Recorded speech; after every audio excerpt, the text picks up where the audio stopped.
لیکن کم از کم اسرائیل تو نہیں ہے وہ نا, اسرائیل کو تو ہم لا کے تہران میں نہیں بٹھا سکتے. اگر تہران میں اسرائیل آ جاتا ہے اور یہاں پہ ہمارے مشرق میں ہندو زائنسٹ بیٹھے ہوئے ہیں اور جو پوری طرح آپس میں اتحاد کر رہے ہیں. regime change in Iran is disastrous for Pakistan. دیکھیے ایران کے ایٹمی ہتھیاروں کو ختم کرنا تو ایک آبجیکٹو ضرور تھا ان کا, لیکن وہ یہ دیکھ رہے ہیں کہ ایران کی ریاست اندر سے اتنی کمزور ہو چکی ہے, اس کے اندر اتنے غدار ہیں, صفوں میں اتنی خیانت ہے.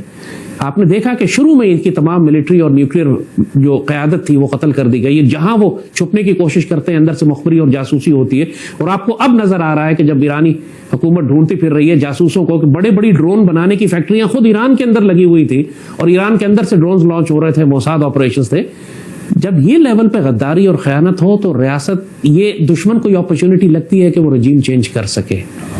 اگر ایران ایک ہارڈ سٹیٹ ہوتی تو صرف نیوکلیئر ویپنز تباہ کرنے تک اور جنگ کی حد تک بات محدود رہتی, لیکن اب نیتنیاہو کو ہی کین اسمیل دا بلڈ جسے کہتے ہیں, اسے خون کی بو آ رہی ہے. جب اس لیول پر بات آ جائے نا کہ مسلم لیڈرشپ کو یہ ڈیکیپیٹیٹ بھی کر رہے ہیں, رجیم چینج بھی لے کر آ رہے ہیں, اس کا نیوکلیئر ویپن پروگرام بھی ختم کر رہے ہیں, اس کو ڈس فنکشنل ہیڈ لیس اسٹیٹ بنا کے بالکل ایک گینگز, ملیٹنٹ گینگ اور ٹیررسٹ گروپس اور دہشت گرد گروپوں کے حوالے کر دیں گے, جس طرح سیریا کو انہوں نے کیا ہوا اتنے عرصے سے, یا لیبیا کو انہوں نے کیا ہوا ہے.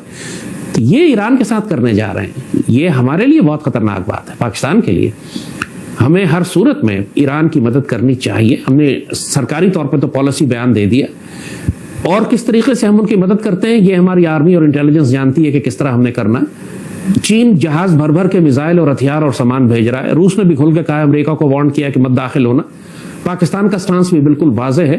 ہم نے ملیٹریلی ان کی مدد کی ہے یا نہیں کی, اب نہ بھی مجھے معلوم ہے, نہ ایران نے ایکنالج کیا کہ یہ بہت امریکن اور اسرائیلی میڈیا اور انڈین میڈیا بہت زیادہ پروجیکٹ کر رہا ہے کہ پاکستان جو ہے وہ ایران کی ملیٹریلی بھی مدد کر رہا ہے, اور پاکستان ایئر فورس نے اسرائیلی جہاز مار کر گرائے. یہ ڈس انفارمیشن ہے, ہم نے نہیں کیا ایسا, ڈس انفارمیشن ہے, لیکن یہ پورا اسرائیل اس لیے شور مچا رہا ہے اور انڈیا شور مچا رہے ہیں تاکہ پاکستان اور امریکہ کے درمیان ایک جنگ کروا دی جائے. وائی اسرائیل وانٹ کہ امریکہ اور پاکستان کے جو تعلقات خراب ہوں, وہ جسٹ بیکاز کہ ہم نیوکلیئر اسٹیٹ ہیں. اور یہ اسرائیلی کھل کے کہہ چکے ہیں, نیتنیاہو کھل کر کہہ چکا ہے, ایز اے پالیسی اسٹیٹمنٹ کہہ چکا ہے کہ اسرائیل کا سیکیورٹی زون دریائے سندھ تک پھیلا ہوا ہے. آپ دیکھیں دریائے سندھ تک وہ تقریباً پہنچ گئے ہیں یا پہنچنا چاہ رہے ہیں. انہوں نے لیبنان کو فارغ کر دیا, سیریا کو فارغ کر دیا, عراق کو فارغ کر دیا, اب ایران میں داخل ہو چکے ہیں. And they want to move forward till the Pakistani borders. Balochistan liberation army کو 100% سپورٹ اسرائیل اور انڈیا کی طرف سے اسی کام کے لیے کہ بلوچستان کو الگ کیا جائے. ایک لیڈر کے بارے میں بڑا مشہور ہے کہ اس نے ایبسلیوٹلی ناٹ کہا تھا, اور وہ امریکن بیسز مانگی گئی تھی. مسئلہ یہ ہے کہ عمران خان مانگی نہیں گئی تھی. مسئلہ یہ ہے کہ وہ ایبسلیوٹلی ناٹ ایسی بات میں کہہ رہا تھا جو کبھی آفر آئی نہیں تھی, کبھی ڈیمانڈ آئی نہیں تھی. امریکن نے کبھی چیز کو ایبسلیوٹلی ناٹ کہا تھا. دیکھیے اس ایک رپورٹر نے سوال کیا تھا کہ اگر امریکہ نے بیسز مانگی تو آپ دیں گے, تو اس نے کہا ایبسلیوٹلی ناٹ. وہ مانگی نہیں تھی تو ایبسلیوٹلی ناٹ کہتے ہوئے کوئی مسئلہ ہی نہیں تھا. تو مانگتے تو پھر پتہ چلتا. لیکن پھر بھی do you think it's a courageous act? یہ کریجیس ایکٹ تھا. یہ خالی ایبسلیوٹلی ناٹ کہہ دینا کریجیس ایکٹ ہوتا ہے جب آپ کو پتا کوئی رسک ہی نہیں ہے اس کا. کریجیس ایکٹ اس وقت ہوتا کہ جب مودی نے آرٹیکل 370 وائلیٹ کر کے کشمیر پر قبضہ کر لیا. دیٹ واز دا مومنٹ جب تم نے کہنا تھا کہ we are declaring war on India. اس وقت ہی کہتا ہے کیا میں حملہ کر دوں, میں کلبھوشن کو اگلے دن واپس کر دیا.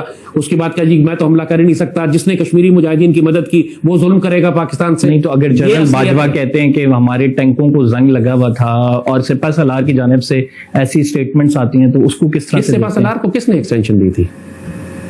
عمران نہیں دی تھی نا. فیض کو ایکسٹینشن کس نے دی تھی؟ فیض کو چیف کون بنانا چاہتا تھا؟ عمران بنانا چاہتا تھا. آج فیض جیل میں کورٹ مارشل کیوں ہو رہا ہے؟ اس کا غداری کی وجہ سے کورٹ مارشل ہو رہا ہے نا. پاکستان کو بٹریل کرنے کی وجہ سے کورٹ مارشل ہو رہا ہے. کبھی پاکستان کی تاریخ میں آپ نے دیکھا ہے کہ ایک D G I S I کا ریٹائرمنٹ کے فوراً بعد کورٹ مارشل کر دیا جائے؟ کیوں آرمی کر رہی ہے؟ آپ سوچیں نا اس بات کو. اس وجہ سے ہو رہا ہے کہ عمران اور اس کے ساتھ جو ٹرائیو تھا باجوہ اور فیض کا, انہوں نے پاکستان بیچ دیا تھا. یہ غدار تھے تینوں. تو آپ کو یہ ویڈیو کیسا لگا کمنٹ باکس میں ضرور لکھیے. اس ویڈیو کو لائک کیجیے, شیئر کیجیے, سبسکرائب کرنا نہ بھولیے آپ کے چینل EFC اور زیڈ کو. ملتے ہیں اگلی ویڈیو میں. جے ہند.